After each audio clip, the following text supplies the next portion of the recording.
पहले मुझे नीचे घेर का मारा मनोज सैनी और संजय बंसल जो वहाँ पर प्रधान लिपिक हैं वो भी फर्जी नियुक्त था, उनकी सबकी शिकायत की हुई थी। इनका लाइसेंसी रिवॉल्वर जो है लाइसेंस निरस्त कराया जाए, क्योंकि गोली मार सकते हैं कल को मेरा, मुझे भी हथियार दिया जाए, मुझे भी लाइसेंस दिया जाए रिवॉल्वर का। पुलिस के सामने यहाँ पर मैं जब बैठा हुआ था तो मुझे गाड़ी में से खींच कर मारने का कोशिश करी, उसके बाहर के लोगों ने मारो निकाल लो भाई, निकाल लो, मारो निकाल लो, ऐसा कहा उन्होंने कि निकाल कर मारो ऐसा। वो साफ है तो हमला करने की क्या जरूरत थी। एससी बच्चों की और अन्य ओबीसी बच्चों की, दलित बच्चों की छात्रवृत्ति आज भी खाते में पड़ी है, क्यों नहीं बांटी भाई। कोविड काल में जब सारे उत्तराखंड में फीस को माफ किया गया था, ये केएलडीए इंटर कॉलेज के प्रधानाचार्य ऐसे थे, ये कॉलेज ऐसा था जिसने की फीस ली गरीब बच्चों से साइकिल स्टैंड के नाम पर, जबकि साइकिल जब स्कूल ही बनते तो साइकिल लाने का तो सवाल ही नहीं पैदा होता। यहाँ पर मैंने एक तहरीर दे दी थी कि मेरे पर हमला होगा, और उसके बाद ही बड़े आश्चर्य की बात तो यह है कि हमारा जो प्रशासन है उन्होंने इस बात को पूरे सीरियसली नहीं लिया, और आपके सामने नतीजा आज ये हमले के रूप में। एक व्यक्ति राजेंद्र बालियान था जिसने इनके एसआईटी की 2018 में शिकायत की थी, और वो आज तक भी 2018 से आज तक एसआईटी की शिकायत इस व्यक्ति ने पूर्ण नहीं होने दी। कहता है कि मेरे पास में इतना पैसा है, सारा बहा दूंगा, लेकिन अपने खिलाफ कोई कार्रवाई नहीं होने दूंगा। मैं निश्चित रूप से इसमें जो न्यायालय की शरण में जाऊंगा और मानहानि का केस करूंगा जिस प्रकार से, नहीं तो ये एविडेंस दे और सिद्ध करें कि मैंने किसके साथ में ब्लैकमेलिंग की। नमस्कार, द न्यूज़ वाला नेटवर्क पे आप सभी का स्वागत है और मैं हूं आपके साथ आकांक्षा चौहान। कल आप लोगों के सभी लोगों के संज्ञान में एक मामला आया था जिसमें केएलडीएवी कॉलेज के शिक्षक अरविंद कुमार सैनी जी ने एक प्रेस कॉन्फ्रेंस की थी, जिसमें केएलडीएवी कॉलेज के शिक्षकों पर आरोप लगाए गए थे, और आज उसी मामले में अरविंद कुमार सैनी जी के साथ मार पिटाई की गई है, गाड़ी तोड़ दी गई है, और आज अभी हम गंग नहर कोतवाली में खड़े हैं। जी सर, पूरा मामला क्या है? मैडम, सबसे पहले आपका धन्यवाद सच्चाई दिखाने के लिए। देखिए, ये जो पूरा एक भ्रष्टाचार का मामला है, साथ ही साथ वहाँ पर जो मेरा उत्पीड़न प्रधानाचार्य के द्वारा किया जा रहा है, जिसके विरोध में मैंने आवाज़ उठाई थी, और मैंने 9 तारीख में पहले 3 दिवसीय धरने का नोटिस दिया था। लेकिन जब मुझे ये ज्ञात हुआ कि बच्चों की अर्धवार्षिक परीक्षाएं शुरू हो गई हैं, तो मैंने उसे 1 दिवसीय और रविवार को, जिससे कि बच्चों के शिक्षण का भी कोई नुकसान ना हो और किसी प्रकार का कोई स्कूल को भी नुकसान ना हो, और ना ही वो व्यवधान उत्पन्न हो किसी प्रकार का परीक्षा में, तो मैंने उसे एक सांकेतिक रूप से रविवार के दिन चुना, और मैंने आराम से शांतिपूर्ण तरीके से मुझे बैठना था। हमारा जो देश है वो लोकतांत्रिक देश है, धरना प्रदर्शन करने का सबको अधिकार है, अपना विरोध प्रदर्शन शांतिपूर्ण तरीके से प्रदर्शित करने का मुझे भी पूरा अधिकार है, संवैधानिक अधिकार है, संविधान में दिया हुआ मुझे अधिकार है। उसी के तहत मैंने वहाँ पर गया। जब मैं वहाँ पर गया सुबह ही जो है तो गेट पर ताले मिले। मैंने वहाँ पर 4th क्लास जो खड़ा हुआ था, मैंने उसे बुलाया, मैंने कहा भाई ये खोल दो गेट। उन्होंने कहा कि सर हम तो प्रधानाचार्य ने मना किया हुआ है और हम बिल्कुल गेट नहीं खोलने के। तो मैंने कहा चलो कोई बात नहीं। मैंने फिर कॉलेज के बाहर ही जो खिड़की है, खिड़की पर अपना बैनर लगाया, जिसकी मेरे द्वारा जो है वीडियो भी बनाई गई, और जब मुझे फिर प्रधानाचार्य पहुंच गए वहाँ पर, और वो मेरे साथ में उन्होंने गाली गलौज और बदतमीजी करनी शुरू कर दी। उसके बाद मैंने जो है मैंने कहा भाई वीडियो बनाई मैंने उसकी, तो मेरा मोबाइल फ़ोन ले करके नीचे मार दिया, धरती में देकर वो तोड़ दिया, और उसके बाद में मेरी साथ में मार पिटाई शुरू कर दी, और मेरा हाथ पर भी जो है उन्होंने मारा। पहले मुझे नीचे घेर का मारा मनोज सैनी और संजय बंसल जो वहाँ पर प्रधान लिपिक हैं वो भी फर्जी नियुक्त था, उनकी सबकी शिकायत की हुई थी। तो उन्हें ये खतरा है कि भाई वे मेरे पर दबाव बनाना चाह रहे थे कि मैं अपनी सारी शिकायतें वापस ले लूँ, और जो है ये भी है कि उसके साथ साथ वहाँ पर जो फर्जी टीचर है सुनील धीमान, और एक और है वहाँ पर रविंदर सिंह, उन्होंने भी जो है वे भी थे इनके साथ में, और चारों जनों ने मुझे मारने का प्रयास करा और जान से मार रहे थे। उनके पास में एक लठ था, वहाँ पर वीडियो सीसीटीवी फुटेज हम वो ले सकते हैं, पुलिस वाले भी लेंगे, अभी मैं तहरीर दूंगा अभी इस संबंध में। तो उन्होंने जो है मैं फिर गाड़ी में बैठ गया, उनसे छूट कर उन्हें धक्का धुक्का देकर तो नीचे गिर दिया था, कभी वो नीचे कभी मैं नीचे। तो फिर मैं छूट कर भागा, गाड़ी में बैठा, गाड़ी में बैठ कर जैसे ही मैं गाड़ी में बैठा तो जो उन्होंने मेरी आ जाओ मैं दिखाता हूँ आपको, ये मेरी गाड़ी है, और यहाँ पर इन्होंने जब अंदर बैठ गया था तो यहाँ पर मारा देखो, और साथ साथ आपको मैं दिखाता हूँ, यहाँ जाओ, ये मेरी गाड़ी, ये जो ये भी तोड़ दिया उन्होंने, और अंदर से भी आप देख सकते हैं इसे, ये देखो पूरा कांच पड़ा हुआ है, पूरा कांच पड़ा हुआ है वो, और मेरा मोबाइल फ़ोन काम नहीं कर रहा था। फिर मैं इसमें यहाँ पर बैठ कर तुरंत मैंने गाड़ी स्टार्ट की और तुरंत मैं यहाँ पर कोतवाली में आया और कोतवाली में आकर मैं यहाँ पर फ़ोन कर रहा था, अपने लोगों को बता रहा था भाई मैं भारतीय जनता पार्टी से मैं प्रदेश कार्यकारिणी सदस्य हूँ और जो है मैं अपनी पार्टी के लोगों को भी बता रहा था। तो यहाँ पर आकर के भी उसने पुलिस के सामने यहाँ पर मैं जब बैठा हुआ था तो मेरे गाड़ी में से खींच कर मारने का कोशिश करी उसके बाहर के लोगों ने, मतलब बाहर के लोग बुला लिए उसने। अब आप समझ सकते हैं कितने क्रिमिनल प्रवृत्ति का ये व्यक्ति है जिसने मेरे पे यहाँ पर हमला करवाया है। और मैं ये चाहता हूँ कि ऐसे व्यक्ति को के खिलाफ सख्त से सख्त और कड़ी से कड़ी कार्रवाई होनी चाहिए। और जो मैंने शिकायतें की हुई हैं उनकी एसआईटी जांच होनी चाहिए, बल्कि मैं तो कहता हूँ सीबीआई जांच होनी चाहिए। और उसके लिए अगर मुझे फिर दोबारा धरने में बैठना पड़ा तो बैठूंगा, चाहे वहाँ बैठूँ। अगर वहाँ प्रशासन मुझे अनुमति नहीं देगा तो मैं एसडीएम कार्यालय के बाहर बैठूँ। एसडीएम कार्यालय के बाहर परमिशन नहीं मिलती मुझे तो मैं जो है डीएम कार्यालय के बाहर बैठूँ। और वहाँ भी नहीं मिलती तो मेरे घर के बाहर मुझे बैठे से कोई नहीं रोक सकता। आमरण अनशन के लिए भी मैंने योजना बना ली है, मैं आमरण अनशन भी करूँगा इसमें जब तक मुझे न्याय नहीं मिलता। आप देख सकते हैं कि बिल्कुल गाड़ी के आप हालात देखेंगे तो बिल्कुल टूट चुकी है। ऐसा आप देखेंगे कांच टूटा हुआ है, अंदर से भी आप देखेंगे पूरा कांच बिखरा हुआ है और लॉक भी इस गाड़ी का टूटा हुआ है और हाथ में चोट लगी है। सर आपने बताया कि आप जब कोतवाली आए, हाथ में भी चोट लगी, मेरा हाथ भी ऐसे ऐसे घूम नहीं रहा, दर्द कर रहा है बहुत ज़्यादा। और अभी जो है तहरीर हम मैं दे रहा हूँ अभी, क्योंकि मेरा राइट हैंड है, मेरा राइट हैंड से लिखा भी नहीं जा रहा। तो मेरे जो परिचित है वो अभी मैंने उन्हें फ़ोन किया, बुला रखा है, तो वो आएंगे तब जो है मैं तहरीर दूंगा, लिखवाऊंगा अभी ज़रा, तब हम चिक भी ये देंगे हम जो मेडिकल के लिए, फिर मेडिकल के लिए मैं जाऊँगा। सर अभी आपने बताया कि जब आप कोतवाली में आए हैं तब भी उनके लोगों ने, उनके गुंडों ने आपको मारने की पुलिस के सामने ही कोशिश की है? उन्होंने की है या उन्होंने उनके द्वारा बुलवाए? मारो निकाल लो भाई, निकाल लो, मारो निकाल लो, ऐसा कहा उन्होंने कि निकाल कर मारो ऐसा। और वो तो मेरे प्रभात चौधरी जिला महामंत्री हैं ओबीसी मोर्चे के, वो थे और भी अपने साथी थे, उन्हें मैंने इन्फॉर्म किया हुआ था। तो वो आगे उन्होंने बचाई मेरी जान और फिर मैं भाग करके अंदर चला गया। फिर पुलिस वाले आए, उन्होंने धमकाया और एक आदमी को अंदर बिठा रखा है अभी भी, सलेमपुर का रहने वाला है। और ये मेरे हाथ भी जो है बस बहुत दर्द हो रहा है अभी इसमें। और देखो एक चीज़ हो रहा है कि अगर उन्हें कोई वो साफ हैं तो हमला करने की क्या ज़रूरत थी?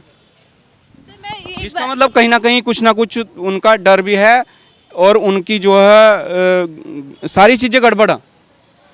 तो अब उनकी पोल पट्टी खुलने वाली थी। अभी ये यहाँ पे हैं, हाँ जी राजकुमार जी, ये राजकुमार टीटू जी हैं, इनकी साथ में भी उन्होंने मारपीट की और फर्जी तरीके से इन्हें सजा भी करवा दी।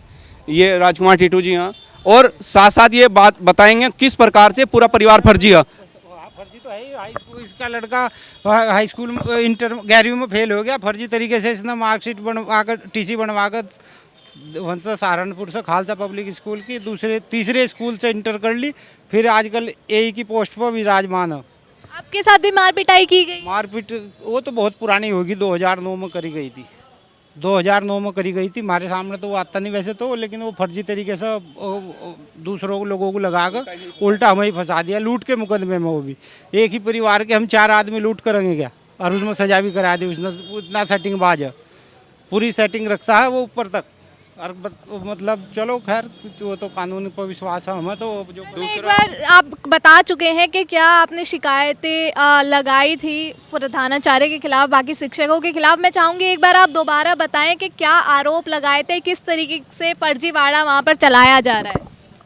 सबसे पहले तो मैं आपको बता देना चाहता हूँ कि वहाँ पर मिड डे मील में घपला है, साक्ष्यों के साथ में उनकी शिकायत थी।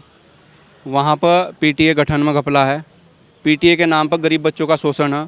कोविड काल में जब सारे उत्तराखंड में फीस को माफ़ किया गया था, ये केएलडीएवी इंटर कॉलेज के प्रधानाचार्य ऐसे थे, ये कॉलेज ऐसा था जिसने की फीस ली गरीब बच्चों से साइकिल स्टैंड के नाम पर, जबकि साइकिल जब स्कूल ही बनते तो साइकिल लाने का तो सवाल ही नहीं पैदा होता।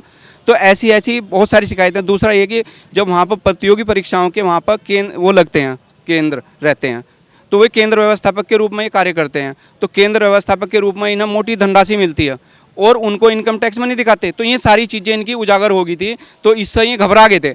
और साथ साथ जो फर्जी टीचर हैं, आप मुझे बताओ कि सामाजिक विज्ञान का पद रिक्त हुआ और वो भी सिटी ग्रेड का, तो क्या उस पर एलटी ग्रेड का व्यक्ति और विज्ञान वर्ग का नियुक्त हो जाएगा? फिर एक व्यक्ति एलटी ग्रेड में पहले से ही कार्यरत है, यशपाल सिंह, उसकी जगह वो कार्य करते करते ही क्या उसकी जगह दूसरे व्यक्ति की बिना रिक्त पद के ही नियुक्ति हो जाएगी, सुनील धीमान की?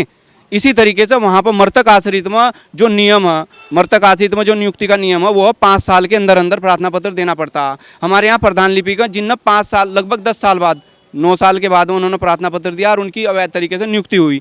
इसके साथ साथ जो प्रधान लिपिका, उनकी पत्नी भी हमारे यहाँ सरकारी मानदेय पीटीए में कार्यरत थी और उनका प्राइमरी में सिलेक्शन हो गया और उन्होंने वहाँ से भी मानदेय लिया और यहाँ से भी लिया। तो इतना तकड़ा वित्तीय अनियमितता है।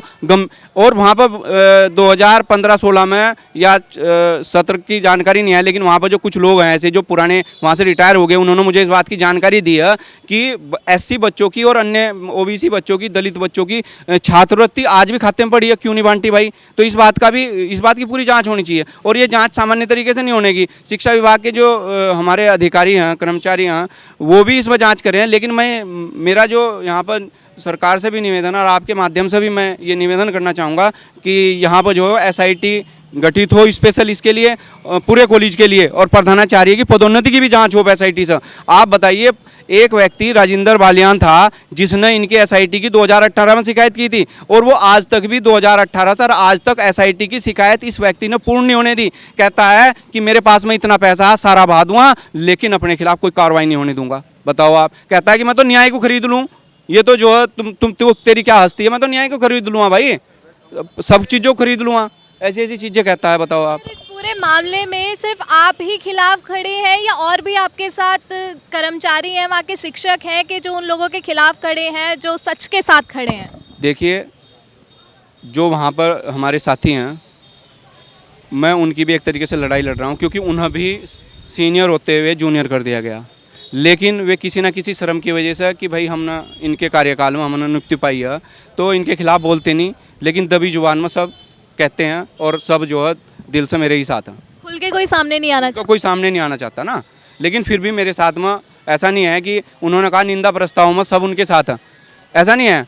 उन्होंने मेरे से पहले एक चपरासी के साथ ही मारपीट करी थी और उसकी भी जो हमारे प्रबंध संचालक थे उन्होंने स्पष्टीकरण लिया था। और जब उन्होंने इनके खिलाफ पहले मेरे साथ में इन्होंने मारपीट के प्रयास किया और जो पूर्व प्रबंध संचालक थे उनके साथ में भी, और उसकी भी मैंने उस समय 112 पर और 100 नंबर पर कंप्लेन की थी, आज भी वहाँ पर रजिस्टर्ड है। और उसके संबंध में भी पूर्व प्रबंध संचालक ने इनका स्पष्टीकरण भी लिया था और इनको निलंबित करने जा रहे थे वो इस प्रकार की गतिविधियों में, लेकिन उन्हें भी इन्होंने हटवा दिया। ये कहते हैं कि मैंने हटवा दिया और मैंने जो है कोई भी यहाँ पर मेरे बिना नहीं रह सकता, जो मैं चाहूँगा कॉलेज में वो होगा, ऐसा कहते हैं तानाशाही। क्या लोकतंत्र में ऐसा संभव है ऐसा संभव?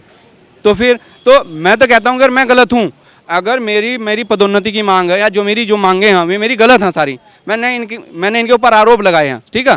इन्होंने आप मेरे खिलाफ मानहानि करिए। इन्होंने रात एक वीडियो चलाई है कि आप जो ब्लैकमेलर हैं, मैं ब्लैकमेलर हूँ ना, तो मैं इनके खिलाफ केस करूँगा, मानहानि का केस करूँगा।